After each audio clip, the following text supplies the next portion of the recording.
প্রত্যেকটা যাতে ফ্যাক্সিড আসবে স্যার এটা 105 এর ডায়াবেটিস প্রতিরোধী স্যার স্ক্যান করে স্যার আর এটা হচ্ছে স্যার 100 তারপর স্যার এটা জিঙ্ক সমেত যাবে স্যার যেটা ছিল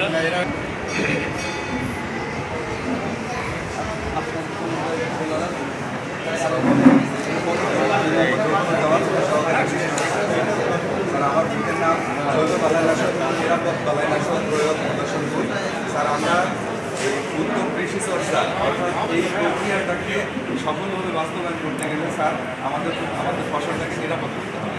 সেই আলোকে স্যার এখানে জৈব বালাইনাশক সহ নিরাপদ বালাইনাশকের আমরা এখানে প্রেজেন্টেশন দেখাচ্ছি স্যার। স্যার আমাদের কৃষকদের মধ্যে সবজি ফসল যেগুলো আছে স্যার 3 ধরনের সাধারণত সবজি ফসল আছে, কৃষকদের মধ্যে নিরাপদ বলতে গেলে ওরা বোঝায় যে ফসলটাকে উৎপাদন করবো ধরলে শোধন হয়ে গেল, কিন্তু না স্যার আমরা যে ফসলটা উৎপাদন করছি সেখানে বিভিন্ন ধরনের পোকা হয় স্যার। দেখতে পাচ্ছেন আমরা বিভিন্ন ধরনের নিয়ম দিয়েছি স্যার।